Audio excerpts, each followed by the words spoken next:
अस्सलाम वालेकुम students, this is Iqra Sagheer and welcome back to my YouTube channel. आज मैं मल्टीपल रिग्रेशन एनालिसिस रन करूँगी और साथ में इसकी इंटरप्रिटेशन डिस्कस करूँगी। हमारे पास ये एग्जांपल है, ये डाटा शीट है। यहाँ पर हमारे पास दो वेरिएबल प्रेडिक्टर वेरिएबल हैं, सेल्फ एस्टीम और सेल्फ एफिकेसी प्रेडिक्टर वेरिएबल हैं और disorder of eating behaviour criterion variable है। तो क्योंकि हमारे पास मल्टीपल प्रेडिक्टर्स हैं, दो प्रेडिक्टर्स हैं और एक क्राइटेरियन वेरिएबल है, तो हम इस पर मल्टीपल रिग्रेशन एनालिसिस रन करेंगे। To run multiple regression analysis click on analyze regression linear. अब यहाँ पर डिपेंडेंट लिस्ट में डिपेंडेंट वेरिएबल आ जाएगा जो कि डिसऑर्डर ईटिंग बिहेवियर है। इंडिपेंडेंट के बॉक्स में इंडिपेंडेंट वेरिएबल्स आ जाएंगे, हमारे प्रेडिक्टर्स वेरिएबल्स आ जाएंगे जो कि सेल्फ एस्टीम और सेल्फ एफिकेसी हैं। Now click on statistics and check estimates, confidence interval, model fit, R square change, डिस्क्रिप्टिव्स, collinearity diagnosis, Durbin Watson, case wise diagnostic, इसमें ऑल केसेस को चेक करना है। Now continue. अब प्लॉट्स पर जाएं, plots पर आ जाएं।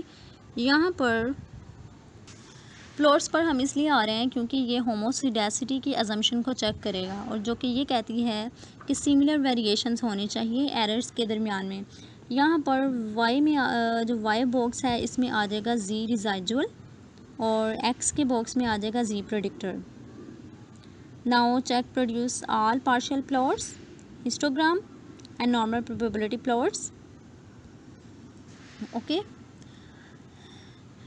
अब सेव के टैब पर जाएं और यहाँ से डिस्टेंस में से मेलनबस, कुक्स और यहाँ से मीन को चेक करना है।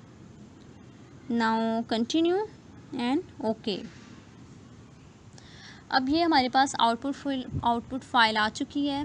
तो इस फाइल से हमने सबसे पहले, इसकी इंटरप्रिटेशन मैं बाद में सिखाती हूँ, सबसे पहले हम देखते हैं इसकी अजम्पशन टेस्टिंग कर लेते हैं, अजम्पशन चेक करते हैं, उसके बाद आगे बढ़ते हैं।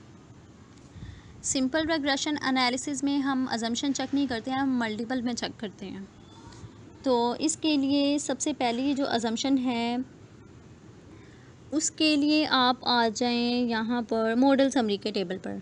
मॉडल समरी में यहाँ पर डर्बन वाटसन की वैल्यू 1.5 से 2.5 के दरमियान होनी चाहिए। ये इंडिपेंडेंट ऑफ एरर्स को चेक करता है। तो यहाँ पर हमारी वैल्यू 2.5 है, तो ये मीन्स डैट कि ये अजम्पशन फुलफिल हो रही है।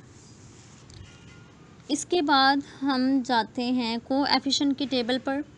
यहाँ से VIF और टॉलरेंस की वैल्यू देखेंगे। ये मल्टी कोलिनियरिटी की अजम्पशन है, ठीक है।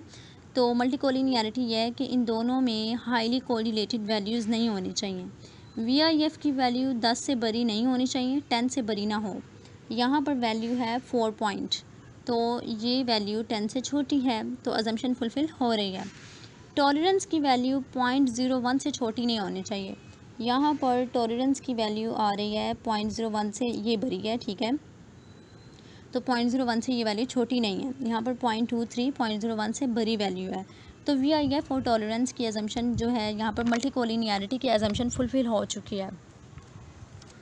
नेक्स्ट अजम्पशन के लिए हम जाते हैं कोएफिशिएंट के टेबल पर, और कोएफिशिएंट के टेबल में यहाँ पर बीटा की वैल्यू 0 नहीं आनी चाहिए। बीटा की वैल्यू 0 ना आए यानी कि नॉन ज़ीरो वेरिएंस होना चाहिए।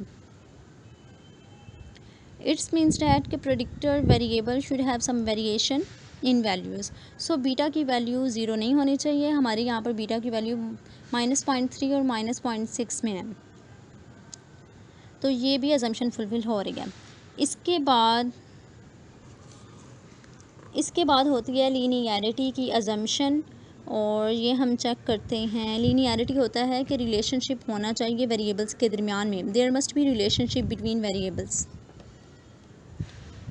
ये हम चेक करते हैं नॉर्मल प्रोबेबिलिटी प्लॉट से। यहाँ पे अब आप आ जाएं, PP प्लॉट ग्राफ है यहाँ पर। इसमें देखिए यहाँ पर एक लीनियर रिलेशनशिप होना चाहिए। लीनियर रिलेशनशिप होता है कि दो वेरिएबल्स के दरमियान में एक स्ट्रेट लाइन होनी चाहिए। देखिए यहाँ पर एक स्ट्रेट लाइन बननी चाहिए जो कि बन रही है। इसके बाद हम जाते हैं स्कैटर प्लॉट पे, ठीक है, तो स्कैटर प्लॉट पे आ जाएं। ये चेक करता है होमोसिडेसिटी की अजम्पशन, और यहाँ पर देखें ये ग्राफ से चेक होती है। ये जो हमने रिजाइजुअल और प्रेडिक्टर की वैल्यू एंटर की थी ना प्लॉट्स में जाकर, ये वो है। होमोसिडेसिटी की अजम्पशन को चेक करता है। यहाँ पर ये है कि एरर्स के अंदर सिमिलर वेरिएशन होनी चाहिए। तो यहाँ पर जितने भी ये डॉट्स हैं ये स्कैटर्ड होने चाहिए, तो यहाँ पर तकरीबन स्कैटर्ड ही हैं। इसके बाद हम चेक करते हैं कि डाटा हमारा नॉर्मली डिस्ट्रीब्यूटेड है या नहीं। नॉर्मली डिस्ट्रीब्यूटेड एरर्स होने चाहिए जो कि हिस्टोग्राम से चेक होते हैं। तो यहाँ पे रहा हिस्टोग्राम, ये हिस्टोग्राम है। यहाँ से हम इस अजम्पशन को चेक करते हैं। उसके बाद जो नेक्स्ट अजम्पशन 7th नंबर पे अजम्पशंस हैं वो ये है कि एक्सट्रीम स्कोर्स नहीं होने चाहिए, आउटलायर्स नहीं होने चाहिए। तो ये हम चेक करते हैं केस वाइज डायग्नोस्टिक टेबल से। यहाँ पर अब आप आ जाएं केस वाइज डायग्नोस्टिक टेबल पर, और यहाँ पर ये जितनी भी वैल्यूज़ हैं प्लस और -2 के दरमियान होनी चाहिए।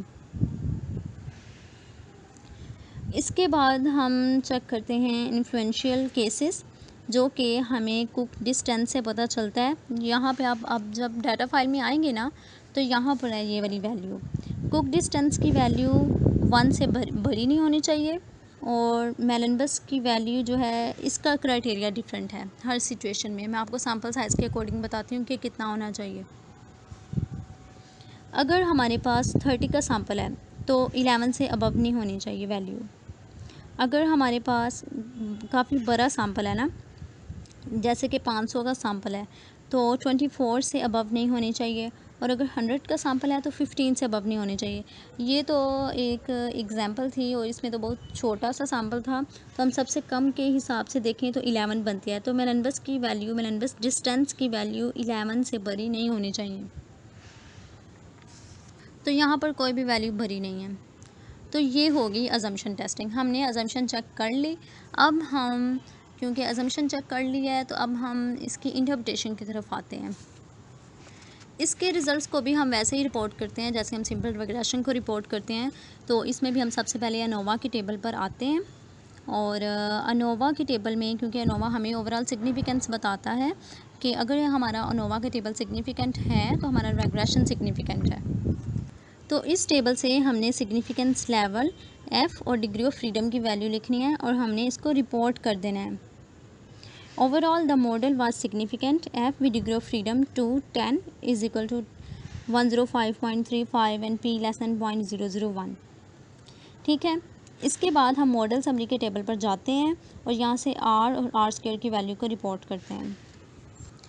आर की वैल्यू हमें बताती है कि प्रेडिक्टर वेरिएबल और क्राइटेरियन वेरिएबल इन दोनों के दरमियान में कितनी कोरिलेशन है, और आर स्क्वायर की वैल्यू बताती है कि प्रेडिक्टर वेरिएबल क्राइटेरियन वेरिएबल में कितना % चेंज लेकर आ रहा है। यहाँ पर आर की वैल्यू 0.97 है, तो स्ट्रॉन्ग पॉजिटिव कोरिलेशन है इन वेरिएबल्स के दरमियान में, यानी कि सेल्फ एस्टीम, सेल्फ एफिकेसी और डिसऑर्डर ईटिंग बिहेवियर में। और आर स्क्वायर की वैल्यू है 0.95, इसको हम परसेंटेज में कन्वर्ट करते हैं तो 95% है। तो प्रेडिक्टर वेरिएबल 95% चेंज लेकर आ रहा है। यहाँ पर दोनों प्रेडिक्टर्स की बात मिल के हो रही है। ये हमें दोनों प्रेडिक्टर्स का मिल के रिजल्ट दे रहा है कि जी जो सेल्फ एस्टीम है और सेल्फ एफिकेसी दोनों प्रेडिक्ट कर रहे हैं 95% चेंज लेकर आ रहे हैं आउटकम वेरिएबल में। तो इसको हम रिपोर्ट करेंगे। अब हमने ये देखना है कि कौन सा प्रेडिक्टर वेरिएबल सिग्निफिकेंटली प्रेडिक्ट कर रहा है और कौन सा सिग्निफिकेंटली प्रेडिक्ट नहीं कर रहा। तो इसको देखने के लिए हम कोएफिशिएंट्स के टेबल पर जाते हैं। तो इस टेबल में सेल्फ एस्टीम और सेल्फ एफिकेसी दोनों ही सिग्निफिकेंटली प्रेडिक्ट कर रहे हैं। यहाँ से हम अनस्टैंडर्डाइज बीटा कोएफिशिएंट रिपोर्ट कर देंगे। सो स्टूडेंट्स, ये थी हमारी आज की video. If you have any question let me know in the comment section. अल्लाह हाफिज़।